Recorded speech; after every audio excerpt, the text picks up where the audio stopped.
नमस्कार साथियों, स्वागत है आप सभी का अंकित इंस्पायर्स इंडिया पर। मैं हूं अंकित अवस्थी। साथियों, आपको कुछ तस्वीरें ध्यान होंगी जिसमें प्रधानमंत्री मोदी पुतिन के साथ और शी जिनपिंग के साथ में दिखाई दिए थे। पुतिन और शी जिनपिंग से बड़ी गर्मजोशी से मिलते हुए दिखाई दिए थे। अगर आपको ध्यान आ जाए तो इनके बीच की गर्मजोशी की चर्चा अंतर्राष्ट्रीय स्तर पर हुई थी।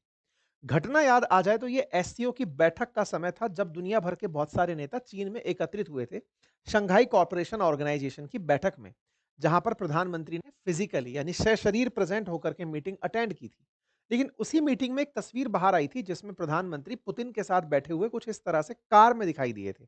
ये वीडियो काफी ज्यादा चर्चा में रहा था जब प्रधानमंत्री पुतिन की कार में काफी देर तक बैठे रहे और इसी कार से वो अपने डेस्टिनेशन तक गए जहां उन्हें जाना था।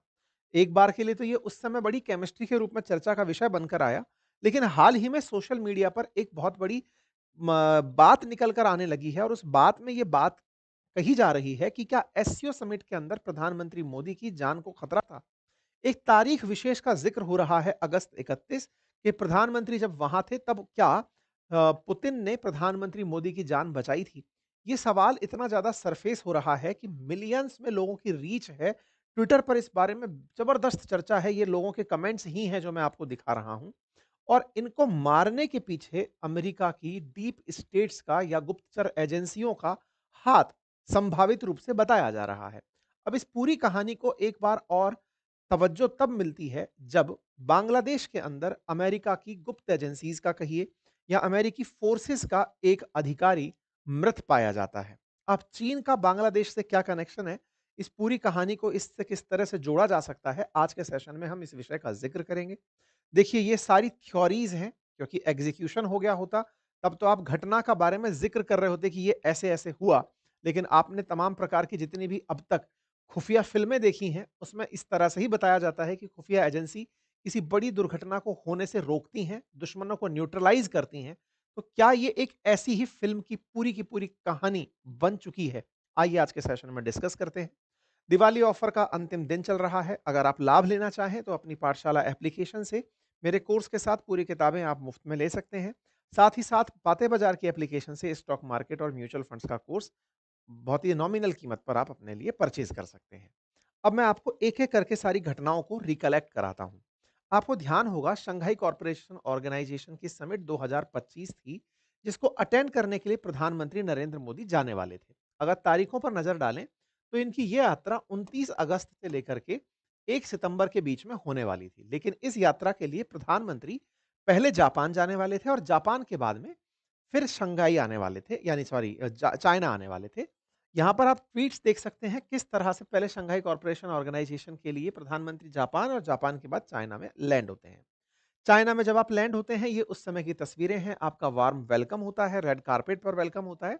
और जब आप फंक्शन में पहुंचते हैं तो वहां पहुंच करके आपकी शी जिनपिंग से मुलाकात होती है। लेकिन इसी मुलाकात के साथ एक और तस्वीर वायरल होती है जिसमें आप पुतिन के साथ दिखाई देते हैं और आप दोनों के बीच की केमिस्ट्री और इसी बीच में शहबाज शरीफ को इग्नोर करते हुए आगे बढ़ जाना और शी जिनपिंग के साथ तीनों का इस तरह से गर्मजोशी से मिलना लोगों के बीच काफी चर्चा का विषय बनता है। और चर्चा निकलती है कि क्या भारत रूस और चाइना के साथ मिलकर के आरआईसी जो संगठन है उसको मजबूती दे रहा है।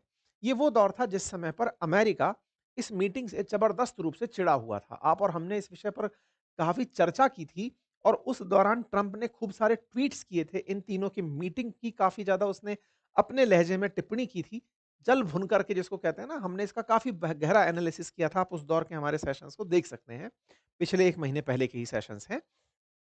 खैर, फिलहाल के लिए जब ये मीटिंग संपन्न हुई, इसी मीटिंग के समय पर हमने इस पूरे पर काफ़ी अच्छी सारी कवरेज भी की है, आप चाहें तो उसे देख सकते हैं। हमने एक सेशन इसी एक सेशन में एक जानकारी और साझा की थी, जब प्रधानमंत्री मोदी पुतिन के साथ उनकी कार में बैठे हुए थे। ये तस्वीर काफ़ी वायरल हुई थी। कहा गया था कि दोनों के बीच में गजब केमिस्ट्री है। दोनों इतने व्यस्त समय में भी अपने लिए अलग से टाइम निकाल लिए। लेकिन अब आप एक बार फिर से तस्वीरों को देखिए। आप दोनों यहाँ पर बैठे हुए हैं। मैं पीछे से फिर लेकर चलता हूं।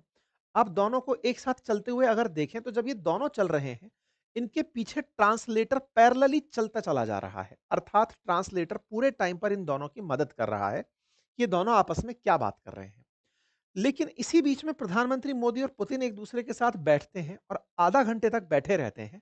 और ये मीटिंग बड़ी अनप्लान्ड बताई जाती है।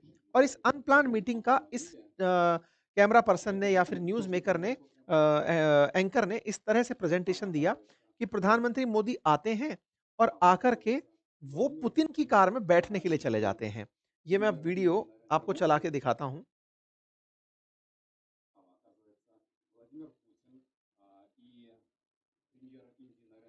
ये वीडियो अटक रहा है, अब चल गया। देखिए, आप यहाँ पर देखें तो प्रधानमंत्री मोदी जो है ना, वो अपनी कार छोड़ कर के पुतिन की गाड़ी में बैठते हैं और ये चर्चा बड़ी चर्चा बनती है उस समय पर कि ये मित्रता क्या कहलाती है। दोनों के बीच में इस तरह से बैठक होती है और ये थोड़ी बहुत देर नहीं, लगभग 30 मिनट तक एक-दूसरे के साथ कार साझा करते हैं। अनप्लान्ड था इस तरह से बैठना, बातचीत करना, दोनों बैठ लेते हैं। कोई बात नहीं, इस पर मीडिया में खबरें आती हैं कि पुतिन ने उनको अपने प्रिय मित्र को अपने साथ बिठाया, लेकिन इसकी पीछे की कहानी किसी को पता नहीं चली। ये समय अगर आप ऑब्ज़र्व करें तो ये टाइमिंग एससीओ की बैठक का है। सितंबर 1 की कहानी को अखबारों ने देखा। असल में ये 31 अगस्त की रात थी जिस दिन ये दोनों आपस में साथ बैठे थे। प्रधानमंत्री ने इस तस्वीर को भी पोस्ट करते हुए जानकारी साझा की थी कि पुतिन के साथ में हमने साथ में यात्रा करी और उस वेन्यू तक जहां पर मीटिंग होनी थी हम दोनों साथ में बैठ करके गए।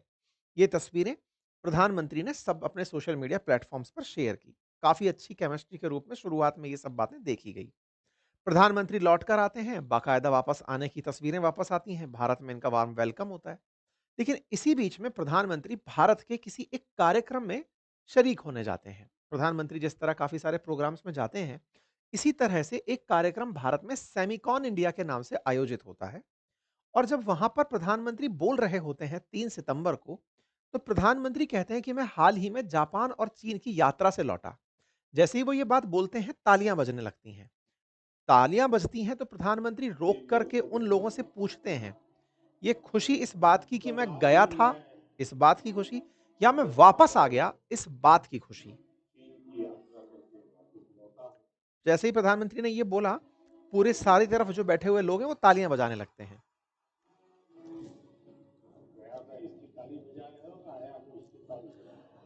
गया था इसकी ताली बजा रहे हो या आया हूं इसकी ताली बजा रहे हो? असल में प्रधानमंत्री का जो ये वक्तव्य था, ये उस समय मीडिया में चर्चा का विषय बना। प्रधानमंत्री बहुत से देशों की यात्रा पर जाते हैं, आकर के इस तरह की बातें कभी नहीं कहते हैं। किसी देश से लौटकर आने पर उनकी ये सामान्य प्रतिक्रिया नहीं है। तालियां बजने पर तो विशेष रूप से प्रधानमंत्री अपने इस यात्रा को बहुत बढ़ा चढ़ाकर नहीं बताते हैं। लेकिन इस प्रतिक्रिया से लोग सवाल बनाने लगे कि प्रधानमंत्री ने क्या ये जानबूझकर मेंशन किया कि आज मैं वापस आ गया हूं? क्या खुश हो कि मैं लौट आया हूं?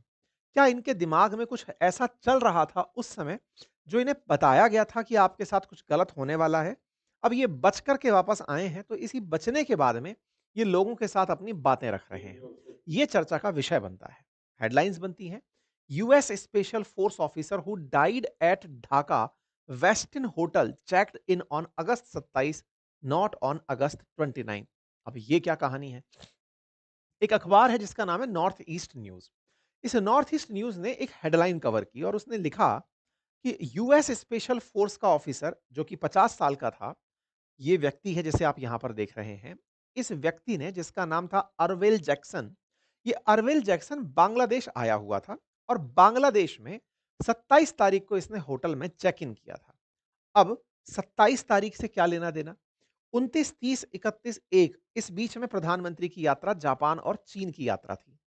इधर जापान और चीन की यात्रा पर गए प्रधानमंत्री का बांग्लादेश क्या कनेक्शन है, अब उस पर आते हैं। असल में ये स्पेशल फोर्सेस का अधिकारी, अमेरिकी फोर्सेस का अधिकारी, बांग्लादेश के एक होटल जिसका नाम वेस्टिन होटल है, उसमें मृत पाया जाता है। एक 5 स्टार होटल है, उसमें मृत पाया जाता है। मृत पाया जाना शारीरिक रूप से किसी भी तरह से संभव हो सकता है। लेकिन धीरे-धीरे रिपोर्ट्स में बाहर निकल कर आता है कि इसे मारने के लिए इसके ड्रिंक्स में पोलोनियम नाम का कोई केमिकल मिलाया गया था। जानकारी निकल कर आती है कि इस व्यक्ति को लेने के लिए यूएस एम्बेसी से ही ऑफिसर्स आते हैं, यूएस एम्बेसी से ही डॉक्टर्स आते हैं। लोकल पुलिस को इस केस में हाथ भी नहीं लगाने दिया जाता है और इसकी मीडिया कवरेज को बंद करा दिया जाता है। अमेरिकी अधिकारियों द्वारा होटल के स्टाफ को धमकाया जाता है कि यह खबर अब बाहर नहीं आनी चाहिए। ढाका पुलिस तक ने इस पर कोई बयान नहीं दिया। एक व्यक्ति की मौत किसी दूसरे देश में अगर हो रही है, तो निश्चित ही ये दूसरे देश का विषय है, क्योंकि एम्बेसी में मौत नहीं हुई है, किसी दूसरी देश की धरती पर मौत हुई है। इस व्यक्ति की मौत के बाद जब इसके रूम को खाली करने के लिए जो टीम आई, वो भी यूएस एम्बेसी से ही आई और वो इसके कमरे से ना केवल डेड बॉडी को लेकर गई, बल्कि काफ़ी सारे बैग भर कर के सामान लेकर के गई। इस पर बहुत सारे सवाल उठने लगे कि अल्टीमेटली यूएस वाले ऐसा क्या छुपा रहे हैं अपने एक कर्मचारी की मौत के नाम पर, जिसे मीडिया में भी आने नहीं दिया जा रहा। खबरें बड़ी बनती चली गई। धीरे-धीरे लोग इसके पीछे की कॉन्स्पिरेसी को तलाशने लगे। तारीखों को जोड़ने की बात तब शुरू हुई जब प्रधानमंत्री 3 सितंबर को लौट कर आए। वेस्टिन होटल का प्रधानमंत्री से क्या कनेक्शन है, अब उस पर चलते हैं। असल मायने में जानकारी निकल कर आई कि ये व्यक्ति 27 तारीख से 1 सितंबर के बीच इसी होटल में था। 29 तारीख को जिस समय प्रधानमंत्री मोदी चाइना में थे, उस समय ही इसका खेल हो गया। असल मायने में ढाका में बैठा ये जो अधिकारी था, इस अधिकारी को डीप स्टेट ने भेजा था। डीप स्टेट की क्या कहानी है, अब उस पर चलते हैं। असल में कहा जा रहा है कि यूएस की खुफिया एजेंसीज इस बात से खफा थी कि प्रधानमंत्री मोदी रूस और चाइना से मुलाकात करें। वो लगातार पहले भी इस बात का प्रयास करते रहे कि ये तीनों लोग आपस में ना मिलें। इनको रोकने के लिए या तो भारत के अंदर ही अशांति पैदा की जाए, और अशांति पैदा करने के लिए इस तरह के गुप्तचरों को, जो कि विशेष रूप से एजेंट्स होते हैं, कई फिल्मों को जिस तरह से आपने जेम्स बॉन्ड स्टाइल में देखा है और समझा है, कुछ ऐसे कलाकार टाइप के लोग होते हैं जिन्हें पूरा-पूरा ज़िम्मा देके भेजा जाता है कि आप जाएँगे, वहीं के लोगों में घुल-मिल जाएँगे, अपनी तरफ से पैसा फैलाएँगे, देश में अशांति पैदा करेंगे। ये इस दौर में बांग्लादेश था जिस समय प्रधानमंत्री उस जापान की यात्रा पर थे। जापान से उन्हें चाइना आना था। पहला टास्क तो इस व्यक्ति को दिया गया था कि देश के अंदर अस्थिरता फैलाए, और जिस समय ये चाइना जा सकता था या फिर इसके इंस्ट्रक्शंस पर किसी को प्रधानमंत्री मोदी के ऊपर निशाना लगाना था, वो भी इसी व्यक्ति के आदेशों की पालना में संभव था। ये खबरें कॉन्स्पिरेसी के रूप में सोशल मीडिया पर चलना शुरू होती हैं। सोशल मीडिया पर 23 अक्टूबर के दिन अचानक कुछ ट्वीट्स सरफेस होने लगते हैं, और उसमें US special force officer Terrence Arvelle Jackson was not only tasked with job of assassination PM Modi during the SCO summit, but also secretly assigned to arm twist US अंतरिम government into mortgaging Saint Martin island. इसको दो काम के लिए भेजा गया। Saint Martin island के लिए यूनुस गवर्नमेंट को धमकाना है, और दूसरा बांग्लादेश में बैठ करके भारत के अंदर अशांति फैलानी है, उसके लिए फंड पहुंचाने हैं। ये सोशल मीडिया पर जो आने लगे ट्वीट्स, इनकी रीच मिलियंस में आने लगी। अचानक आजकल में ये जबरदस्त चर्चा का विषय बन गया कि प्रधानमंत्री मोदी को बचाने के लिए पुतिन सामने आए थे। अब ये क्या कहानी है? असल में हुआ ये, अगर आपने तारीखों को मैच किया और इसका मरना मैच किया, तो बताया जा रहा है कि ये जो तस्वीर निकल कर आई थी जिसमें ये दोनों लोग साथ बैठे थे, इसके पीछे की कहानी क्या थी कि पुतिन की जो सुरक्षा एजेंसीज हैं, इंटेलिजेंस जो विभाग है, उसने प्रधानमंत्री मोदी को ये टिप दी थी। बताया था कि आपको असैसिनेट करने की प्लानिंग चल रही है, आपके देश में अस्थिरता प्लान की जा रही है, और ऐसे-ऐसे अमेरिका का एक गुप्त अधिकारी निकल कर आया है। अगर उसे गुप्तचर एजेंसी मार भी देंगी तो अमेरिका उस पर कोई गारंटी नहीं लेगा। जैसा कि आपने फ़िल्मों में देखा है, जब भी कोई गुप्तचर मारे जाते हैं तो उनके बारे में कभी भी बाहर निकल कर चीज़ें नहीं आती हैं। इसी के चलते इंडिया और रशिया की गुप्तचर एजेंसी ने जो सीआईए के द्वारा जो प्लॉट बिठाया गया था प्रधानमंत्री को मारने का या फिर भारत में अस्थिरता को फैलाने का, उसे फेल कर दिया गया। इस तरह से जानकारी बाहर निकलना शुरू होती है। हालांकि इस पूरी घटना का किसी ने अभी तक कोई क्लेम नहीं किया है, अर्थात ना तो भारत की तरफ से कोई घटना पर क्लेम हुआ है, ना अमेरिका की तरफ से कोई क्लेम हुआ है, ना रशिया की तरफ से क्लेम हुआ है।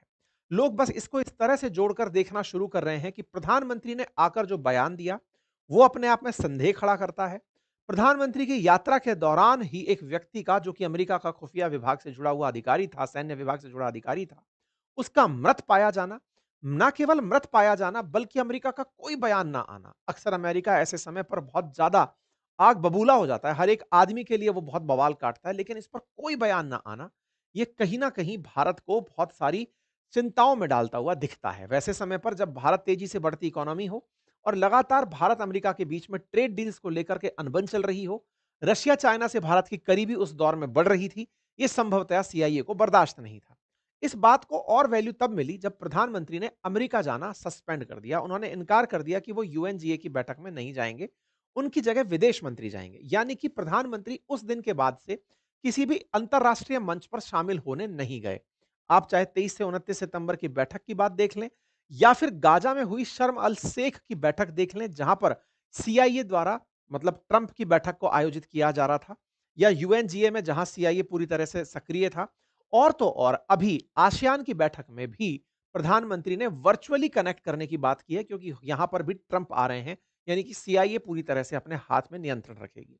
आप में से बहुत सारे लोग इस पूरी कहानी के एक और पक्ष की तरफ भी विचार कर रहे होंगे, और वो ये है कि प्रधानमंत्री मोदी ट्रंप से नहीं मिलना चाहते। संभवतः ये भी तो एक कारण हो सकता है। ऐसा मैं क्यों बोल रहा हूं? क्योंकि इस समय पर कांग्रेस के द्वारा एक शब्द फैलाया जा रहा है, और वो ये कि मोदी के मन की बात बच के रहना रे बाबा, यानी कि प्रधानमंत्री मोदी ट्रंप से बच के भाग रहे हैं।